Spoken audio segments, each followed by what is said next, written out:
ہم اپنے بچے کو نارمل چائلڈ کے طور پہ کیوں نہیں پال رہے؟ ہمیں کیوں لگتا ہے کہ یہ دنیا کا آخری بچہ ہے اور اس کے بعد کوئی اور بچہ نہیں آتا؟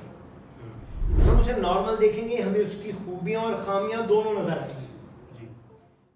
ایک سوال بھی میرے ذہن میں آتا ہے جو اکثر ہم اسے ڈبیٹ بھی بڑی ہم نے سنی اور آدھی زندگی گزر گئی ہے کہ تربیت کا عمل کس کی ذمہ داری، ان ماں باپ کی یا اس اسکول کی جو 2.5 سال میں بچہ جا رہا ہے؟ اب یہاں ایک بڑی ڈبیٹ ہے، پیرنٹس کہتے ہیں ہم تو دیکھیں اسکول اچھا بھیجتے ہیں ہماری ذمہ داری نہیں، دیکھیں تربیت شروع ہوتی ہے جس دن وہ ماں کے پیٹ میں ہے، بالکل ٹھیک، وہاں سے تربیت شروع ہوتی ہے، تربیت اس کے پیدا ہونے کے بعد نہیں شروع ہوتی۔ میڈیکل سائنس کہتی ہے کہ جب بچہ 4 مہینے کا ہو جاتا ہے تو وہ باہر کی آوازیں ریکارڈ کرنا شروع کر دیتا ہے۔ اگر اس کی ماں فاسٹ میوزک سننے کی عادی ہے تو یہ یاد رکھیں یہ بچہ بڑا ہو کے نارملی فاسٹ میوزک عادی ہو۔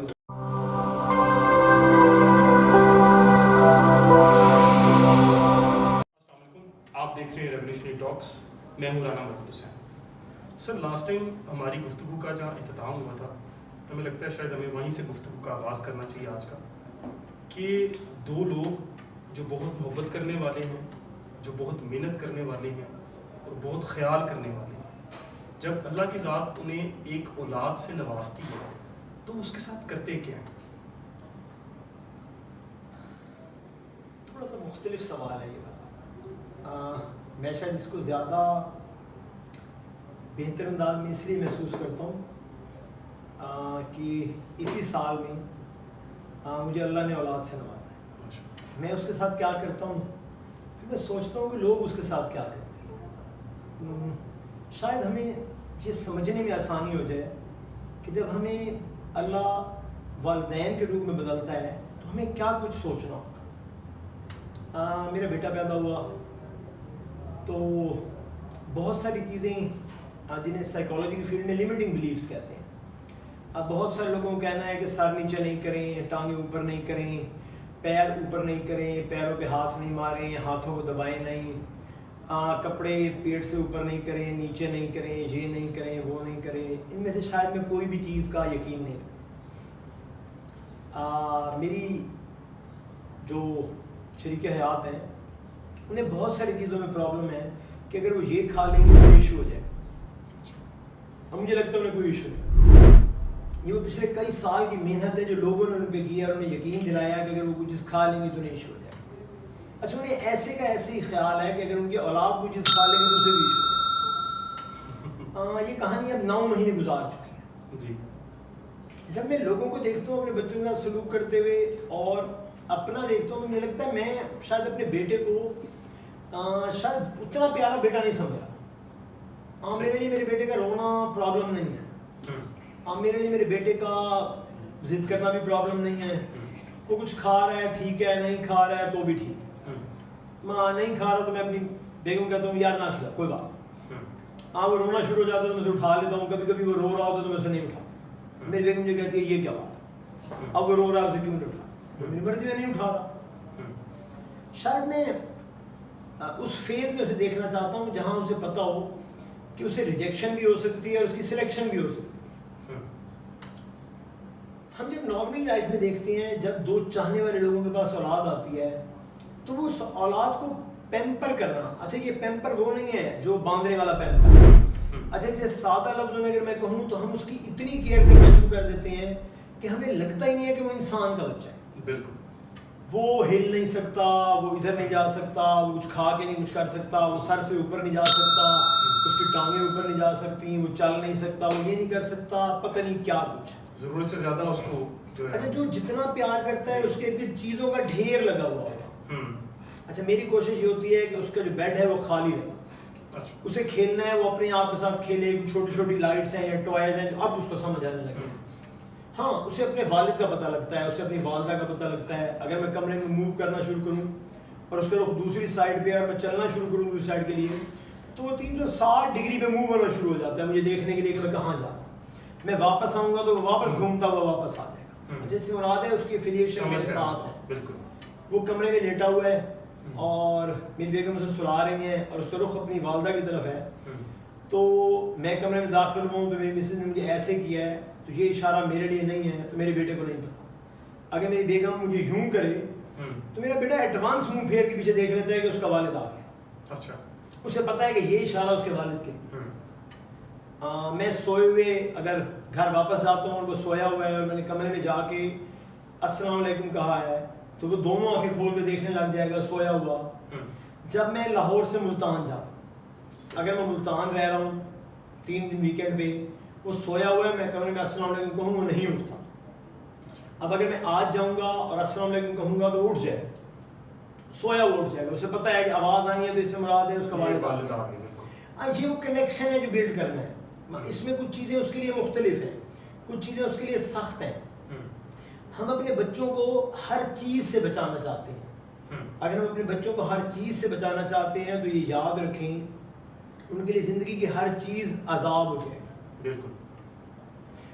میری بیگم مجھے اکثر, میرے سسرال والے, میرے اپنے گھر والے, اسے باہر نہ لے جائیں, لے جانے تو یار کچھ نہیں, اسے زکام ہو, انہوں نے دیکھا تو زکام ہو, کوئی بات نہیں, اب ہو گیا تو کیا کریں, وہ تو مجھے بھی ہو جاتا ہے. ہاں اس کی انٹریکشن ہے, وہ اپنے دادا کے پاس جاتا ہے, اپنے کزن کے پاس جاتا ہے, دوسرے کزن کے پاس جاتا ہے, کوئی اور آ جاتا ہے اس کے پاس چلا جاتا ہے, وہ ہر بندے کے پاس چلا جاتا ہے. گھر میں نیچے ہوگا اوپر چلا جائے گا, ساتھ والے کمرے میں چلا جائے گا, ادھر چلا جائے گا, ادھر چلا جائے گا. مجھے یہ والی روک ٹوک پسند نہیں. اسے زندگی کا اوریجنل مزہ لینے دیں. کوئی بات نہیں, میں اگر کوئی چیز بنا رہا ہوں, چائے بنا رہا ہوں, کچھ کر رہا ہوں, تو وہ نارملی میں نے اسے اٹھایا ہوا ہوتا ہے, وہ اپنے ابا کے ساتھ چولہے پہ کام ہوتا ہے, دیکھ رہا ہوگا کہ اس کا ابا کیا کر رہا ہے. اچھا گھر میں اور کوئی بھی کام کر رہا ہو تو وہ بیسکلی اسے چولہے پہ نہیں لے جائے. اگر میں نے اٹھایا ہوا ہے, میں نے چولہے پہ کام کرنا تو میرے ساتھ جائے گا, وہ بھی دیکھ رہا ہے کہ اس کا ابا کیا کر رہا ہے. پرابلم از دیٹ ہم اپنے بچے کو نارمل چائلڈ کے طور پہ کیوں نہیں پال رہے. ہمیں کیوں لگتا ہے کہ یہ دنیا کا آخری بچہ ہے اور اس کے بعد کوئی اور بچہ نہیں آتا. ہم اسے نارمل دیکھیں گے, ہمیں اس کی خوبیاں اور خامیاں دونوں نظر آئیں گی. ہمیں شاید بہتر ماں باپ بننے کی ضرورت ہے. اچھا بہتر ماں باپ کا ایک عجیب سا فینومینا آ گیا ہے. اگر میرے کمرے میں اے سی ہے تو میں اچھا باپ ہوں, اگر میرے کمرے میں ٹی وی ہے تو میں اچھا باپ ہوں, اگر میرے کمرے میں ایل ای ڈی اسکرین لگی ہوئی ہے تو میں اچھا باپ ہوں, یا زیادہ ایکسٹرا پرووائڈ کرتے ہیں عمر سے پہلے چیزیں. یا میرے بچے کے پاس 15 سوٹ ہیں تو میں اچھا باپ ہوں, یا اچھی اسکولنگ ہے, اچھا اسکول ہے, یا اچھی چیزیں ہیں. اور میں کوشش کروں کہ میرا بچہ 2 سال کی عمر میں ہی 15,000 روپے والے, 20,000 والے, 25,000 والے, 50,000 والے اسکول میں کسی طرح داخل ہوتے ہیں. اور بچے بھی اس چیز کو پرسیو کرتے ہیں کہ اگر وہ پرووائڈ آپ زیادہ کریں گے تو وہ آپ اچھے پیرنٹ ہیں. اور وہ کہتے ہیں کہ میرے ماں باپ نے بے شک اگر آپ کو گاڑی ایج سے پہلے مل گئی ہے, بچے میں اچھا موبائل مل گیا تو آپ کے میرے ماں باپ مجھے پیار کرتے ہیں, اور اگر نہیں تو آپ میرے پیار نہیں کرتے. وہ شاید جب 2.5 سال کا بچہ آپ کا داخل نہیں ہوتا تو آپ کے سارے رشتے دار آپ سے پوچھنے لگ جاتے ہیں یار پیسے تو ہیں تمہارے پاس, تم اسے داخل کیوں نہیں کراتے. مجھے یہ نہیں سمجھ آتی کہ ہم جو 2 ماں باپ ہیں وہ کس کام کے لیے ہیں. اگر اس 2.5 سال والے کو میں نے کسی اور کو دینا ہے, بالکل اس کی ایک ماں ہے, اس کا ایک باپ ہے, اس کا ایک دادا ہے, اس کا تایا ہے, اس کی تائی ہے, اس کے کزن ہیں, اس کی خالائیں ہیں, اس کی نانی ہیں, اس کی پھوپھیاں, یہ سارے کس کام کے لیے ہیں. اگر اسے 2.5 سال کی عمر میں نے ایک اسکول میں جمع کرا دینا ہے اور صبح اسے ایک بیگ بنا کے بڑا اچھا سا کارٹون والا اور 10,000 روپے والے میں بھیج دینا ہے, اور وہ وہاں بیٹھ کے ایسے شکل بنا کے واپس آ جاتا ہے, کیونکہ شروع میں تو اسے کسی کا نہیں پتا ہوتا وہ کون ہے, اور وہ اپنے گھر میں ہر کسی کو جانتا ہے. سر یہاں ایک سوال بھی میرے ذہن میں آتا ہے جو اکثر ہم اسے ڈبیٹ بھی بڑی ہم نے سنی اور آدھی زندگی گزر گئی ہے کہ تربیت کا عمل کس کی ذمہ داری, ان ماں باپ کی یا اس اسکول کی جو 2.5 سال میں بچہ جا رہا ہے. اب یہاں ایک بڑی ڈبیٹ ہے, پیرنٹس کہتے ہیں ہم تو دیکھیں اسکول اچھا بھیجتے ہیں, ہماری ذمہ داری. نہیں, دیکھیں تربیت شروع ہوتی ہے جس دن وہ ماں کے پیٹ میں ہے. بالکل ٹھیک, وہاں سے تربیت شروع ہوتی ہے. تربیت اس کے پیدا ہونے کے بعد نہیں شروع ہوتی. میڈیکل سائنس کہتی ہے کہ جب بچہ 4 مہینے کا ہو جاتا ہے تو وہ باہر کی آوازیں ریکارڈ کرنا شروع کر دیتا ہے. اگر اس کی ماں فاسٹ میوزک سننے کی عادی ہے تو یہ یاد رکھیں یہ بچہ بڑا ہو کے نارملی فاسٹ میوزک کا عادی ہوگا. اگر اس کی ماں گالیاں دینے کی عادی ہے تو یہ بچہ نارملی جب چھوٹی ایج میں ہوگا تو یہ آٹومیٹکلی گالیاں دے گا, اس کے لاشعور میں گالیاں ہیں. اگر اس کی ماں کنٹینیوس قرآن پڑھنے کی اور نماز پڑھنے کی اور ورد کرنے کی عادی ہے تو اس بچے کی جو شخصیت ہوگی, جو اس کی روح ہوگی, وہ پولائٹ ہوگی, وہ سافٹ ہوگی, وہ لوگوں کے لیے مددگار ہوگی. ابھی بچہ پیدا نہیں ہوا, یہ پیدا ہونے سے پہلے کی کہانی. اس کا عمل جو ہے سیکھنے کا وہی 4 مہینے یعنی پیدا ہونے سے 5 مہینے پہلے اس کا ڈی این اے ڈیزائن ہو رہا ہے کہ وہ کیسا ہے. وہ چیزوں کو پرسیو کر رہا ہے اپنے لاشعوری انکانشیس مائنڈ میں رکھ رہا ہے ان چیزوں رکھ رہا ہے. ابھی وہ بولنا نہیں شروع ہوا, پیدا بھی نہیں ہوا, بالکل بالکل, مگر اس کے اندر وہ چیزیں ریکارڈڈ ہیں جو مائیں کنٹینیوسلی اپنی پریگنینسی میں سارا دن ٹی وی دیکھنے کی عادی ہیں, تو ان کے بچے بھی پیدا ہونے کے بعد ٹی وی اور موبائل کے بغیر گزارا کرنے پہ تیار نہیں ہوں گے. اگر وہ مائیں بغیر موبائل اور ٹی وی کے زندگی کام کر کے, کسی سے بات کر کے, کسی کے کام آ کے, کوئی پازیٹیو ڈسکشن کر کے کرنے کی عادی ہیں, تو ان کے بچے جب تھوڑے سے بڑے ہوتے ہیں تو بائی ڈیفینیشن ان کے ڈی این اے میں وہ چیز پری ریکارڈڈ ہے.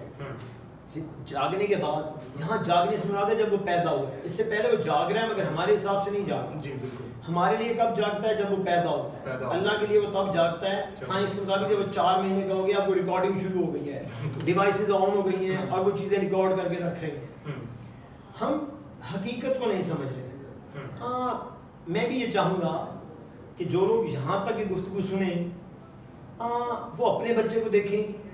وہ 6 مہینے کا ہے, سال کا ہے, 1.5 سال کا ہے, 2 سال کا ہے, 2.5 سال کا ہے, وہ اس کے ساتھ کیا کر رہے ہیں وہ اسے بھی دیکھیں. ان کے بچے کا طریقہ کار, انداز زندگی اور ریئیکشن کیا ہے, اور ان کا انداز زندگی اس کے ساتھ, اور وہ اسے کیا کیا فیسلٹیز دے رہے ہیں وہ بھی دیکھیں. اور میں چاہوں گا وہ اس کا فیڈ بیک ہمیں بھی دیں, انہیں اپنی زندگی میں کیا لگتا ہے. انشاءاللہ ہم کوشش کریں گے جب اگلی دفعہ اس پہ بات کرنا شروع کریں تو اس بات سے دیکھیں کہ وہ ماں باپ کی کون سی بہتر چوائسز ہیں جو لاشعوری طور پہ پیدا ہونے کے بعد بچے کو بہتر انسان بننے میں مدد دیتی ہیں. انشاءاللہ اگلے ہفتے ملاقات. بہت شکریہ.